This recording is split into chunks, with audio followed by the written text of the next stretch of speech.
Vande Bharat trains తీసుకొచ్చాము, చాలా మనం చూసే ఉన్నాం, ఆయన జెండా ఊపి ప్రారంభించడం కూడా చూసాము. సో కిషన్ రెడ్డి గారి దానికి మా తమ్ముడు మా బ్రదర్ బాగా చెప్తాడు. వందే భారత్ అనేది ఒకటే ట్రైన్ని 100 సార్లు ప్రధానమంత్రి జెండా ఊపాడు.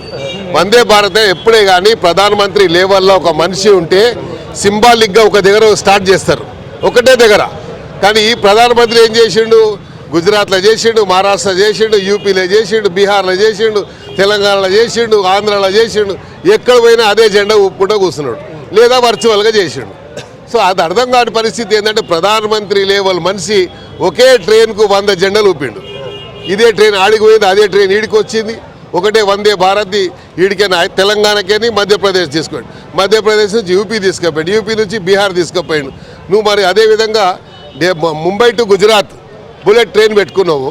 అసలు ఎవడైనా దేశ రాజధానికి తీసుకుంటాడు ముందుగాల, ఎందుకంటే దేశ రాజధాని చూపించాలని కోరుకుంటారు.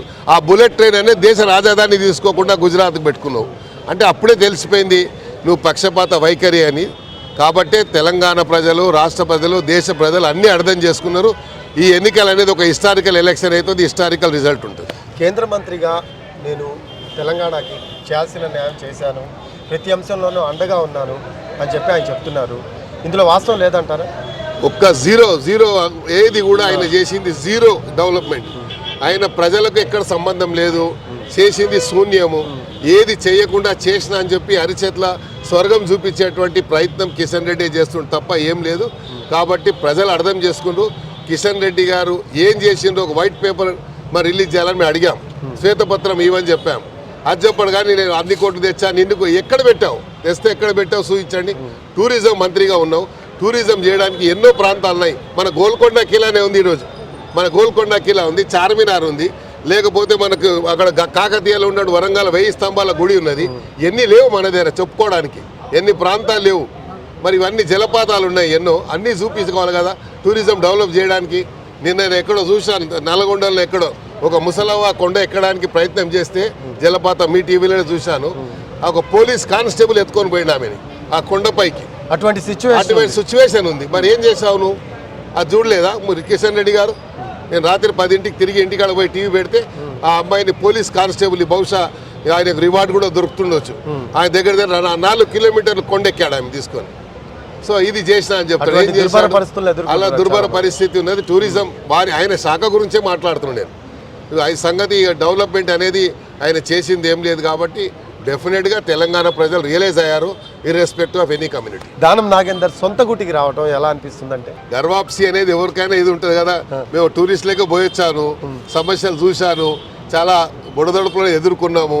But ultimate end of the day ఎక్కడ పోయినా అమ్మఒడికి చేరాల్సింది కదా. అమ్మఒడికి చేరినందుకు రెక్కలు వచ్చిన పక్షిలాగా ఉన్నారు. క్యాడర్ మీతోనే ఉందా? చూస్తున్నారు కదా మీరే, ఎక్కడ పోయినా కూడా అదే స్పందన, ఇంకా రెట్టింపు ఉత్సాహంతో పనిచేస్తున్నారు. మీ నాయకుల స్పందన ఎలా ఉందండి? మా నాయకులందరూ కూడా ఏకతాటిపై ఉన్నారు. అందరు పనిచేయాలి, కష్టపడాలి అని. ఈరోజు హైదరాబాద్ సిటీలో నిజంగా చెప్పాలంటే మరి చాలామంది చాలా సీట్లు నేను ఉండుంటే ఇంకొక 4-5 సీట్లు కాంగ్రెస్కు గెలిచేది. But okay, better late than never. తప్పకుండా నెక్స్ట్ ఫ్యూచర్లో మాకు చాలా సీట్లు రాబోతున్నాయి హైదరాబాద్ సిటీలో. సికింద్రాబాద్ ఇది ఒక ఫౌండేషన్ వేయబోతున్నాము. ఈ ఫౌండేషన్ తర్వాత సికింద్రాబాద్ పార్లమెంట్లో, హైదరాబాద్లో, రంగారెడ్డిలో చాలా సీట్లు మేము గెలవబోతున్నాము. ఈరోజు క్యాడర్లో రెట్టింపు ఉత్సవం వచ్చింది. దానం నాగేందర్ గారు మళ్ళీ రావడం, గ్రేటర్ హైదరాబాద్ అధ్యక్షుడిగా చేసినటువంటి అప్పుడు నియమించినటువంటి నేను కార్యవర్గ సభ్యులు కానీ, కమిటీస్ కానీ, బ్లాక్ కమిటీస్ కానీ అందరు కూడా చాలా ఉత్సాహంతో పనిచేస్తున్నారు. కొన్ని చోట్ల నేను పోకున్నాలు ప్రచారం చేస్తున్నాడు. మా బ్రదర్ అయితే ఎప్పటి నుంచో ఆల్రెడీ ప్రచారం స్టార్ట్ చేసేసాడు. సో అందుకనే కొంచెం నా వర్క్ లోడ్ కూడా తగ్గించాడు. థ్యాంక్స్. ఇక్కడ ఒక ప్రశ్న ఉత్పన్నమవుతుందండి, వై సికింద్రాబాద్ పార్లమెంట్ స్థానం దానం నాగేందర్కు అంటే ఏం చెప్తారు? వై అంటే because of the lack of development అనుకోండి, lack of attachment with the people అనుకోండి. ఎందుకంటే ప్రజలకు సంబంధం అనేది చాలా ఇంపార్టెంట్. ఒక ప్రజాప్రతినిధి ఉంటే ఆ ప్రజాప్రతినిధి అనేవాడు ప్రజలకు ఉండాలి. ప్రజలు ఎందుకు ఎన్నుకుంటారు? సామాన్య ప్రజలకు కష్టం వచ్చినప్పుడు నేను ఉన్నాను అన్నట్టు భరోసా ఇవ్వాలి. నేను ఎవరికైనా కష్టం వస్తే హాస్పిటల్కు ఫోన్ చేయాలి. నా దానం నాగేందర్కి ఎందుకు ఓటేయాలంటే ఎవరికైనా కడుపు నొప్పి వస్తే హాస్పిటల్ కూడా ముందు దానం నాగేందర్ దగ్గరికి వస్తాడు. పోలీసు ఏదైనా ప్రాబ్లం ఉంటే దానం నాగేందర్ దగ్గరికి వస్తాడు, ఇర్రెస్పెక్ట్ ఆఫ్ ఎనీ ఏరియా. అదేవిధంగా ఎవడైనా ఇంట్లో పెళ్లి అయితే మొదటి కార్డు నాకేయడానికి వస్తాడు. ఎవరైనా చనిపోతే ముందు నాకు చెప్తారు, అంతలా ఆదరిస్తారు ఇక్కడ అంటే అంత ఆదరిస్తాం కాబట్టి, ప్రజలతో అట్లా ఉంటాం కాబట్టి, ప్రజలకు ఏదైనా కష్టం వస్తే దానమంది దగ్గరికి పోతే బాగుంటుంది అనేది ఒక కాన్ఫిడెన్స్ ఉంది కాబట్టి, ఆ కాన్ఫిడెన్స్ ఇవ్వడంలో మేము సఫలీకృతం అయ్యామని భావిస్తూ, అందుకనే దానం నాగేందర్ కోటేస్తే అల్టిమేట్లీ ఇది రాహుల్ గాంధీకి వేసినట్టు ఉంటుంది. రాహుల్ గాంధీ గారి నాయకత్వాన్ని, రేవంత్ రెడ్డి గారి నాయకత్వాన్ని బలపరిచి, ఎందుకంటే ఇంత కష్టపడి తెచ్చినటువంటి తెలంగాణని నిలబెట్టుకునేటువంటి గురుతరమైన బాధ్యత ఈరోజు తెలంగాణ ప్రజల మీద ఉంది కాబట్టి, ఎన్నో రకరకాలుగా ప్రచారాలు జరుగుతున్నాయి కాబట్టి, మరి రేవంత్ రెడ్డి కూడా ఒక ఆషామాషి చీఫ్ మినిస్టర్ కాదు.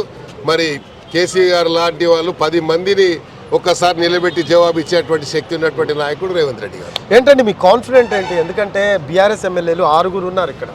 So what is your confident? నేనే గెలుస్తాను చూడండి, వాళ్ళేమో చాలా మందికి నేను పొలిటికల్ లైఫ్ ఇష్యూలో రన్లా, నేను అవన్నీ చెప్పదలుచుకోలే పేర్లు. వాళ్ళని తీసుకొచ్చి నేను కార్పొరేషన్లో టికెట్లు ఇచ్చి గెలిపించిన చాలా మంది, అలా సగం మంది నా చుట్టూ తిరిగిన వాళ్ళే ఉన్నారు. వాళ్ళకి ఏం అసలు లేదు, ఎందుకంటే ఒక వేవ్ జరిగినప్పుడు ఆ వేవ్లో వచ్చారు తప్ప సెల్ఫ్గా వాళ్ళకి ఏం లేదు. సెల్ఫ్ ఏం లేదు కాబట్టి నేను మాత్రం సెల్ఫ్ మేడ్ మనిషిని, అంటే నేను ఖుద్దార్ మనిషిని కాబట్టి ఈరోజు తెలంగాణ ప్రజలు నాకు ఉన్నటువంటి కానీ, హైదరాబాద్ ప్రజలతో నాకు ఉన్నటువంటి సంబంధాలు కానీ ఇంత అంతా కాదు. హైదరాబాద్లో అన్ని నియోజకవర్గాల్లో నేను పర్యటించిన వాడిని. 150 సీట్లు నా సొంత సంతకంతో బీఫామ్లు ఇచ్చిన వాడిని కార్పొరేషన్స్. ఎమ్మెల్యేలు కూడా రాజశేఖర రెడ్డి గారు ఉన్నప్పుడు 24 అసెంబ్లీ నియోజకవర్గాల్లో ఎమ్మెల్యేలకు నేను ప్రతిపాదించిన పేర్లే ఇచ్చాడు. పార్టీ ఒక గైడ్ లైన్ తీసుకుంది. ఆ గైడ్ లైన్లో పార్టీ ఏం చేసిందంటే చూసింది, అలా ఫస్ట్ సెకండ్ థర్డ్ ప్రయారిటీస్ పైగా తీసుకుంటే వీళ్ళైతే బాగుంటుంది, వీళ్ళైతే అల్టిమేట్లీ నేను రాజశేఖర రెడ్డి గారు, ఇప్పుడున్న కేవీపీ రామచంద్రరావు గారు, అప్పుడున్నటువంటి పీసీసీలో ఉన్నటువంటి పొన్నాల లక్ష్మయ్య గారు, మేమంతా కూర్చొని డిస్కస్ చేసి టిక్లు పెడితే సోనియా గాంధీ గారి దగ్గరికి పోయినప్పుడు, యాజ్ ఎ గ్రేటర్ హైదరాబాద్ ప్రెసిడెంట్గా నేను పోయినప్పుడు ఇవన్నీ డిస్కషన్ అయినప్పుడు ఇచ్చినటువంటి పేర్లు ఇవన్నీ. డెవలప్మెంట్లో మీ భాగం ఉందంటారు? 100% నా భాగం ఉంది. హైదరాబాద్ సిటీకి, స్పెషల్లీ ఓల్డ్ సిటీకి 2,000 కోట్ల రూపాయలు స్పెషల్ ప్యాకేజ్ ఇప్పించాను రాజశేఖర రెడ్డి గారిని పర్యటించి. మాకు ఇక్కడ ఉన్నప్పుడు నేను నాంపల్లి ఎమ్మెల్యేగా ఉంటే నాంపల్లికి సుమారు 300 కోట్ల రూపాయలతో డెవలప్మెంట్ చేశాను. అలా ఎన్నో స్లమ్స్ నేను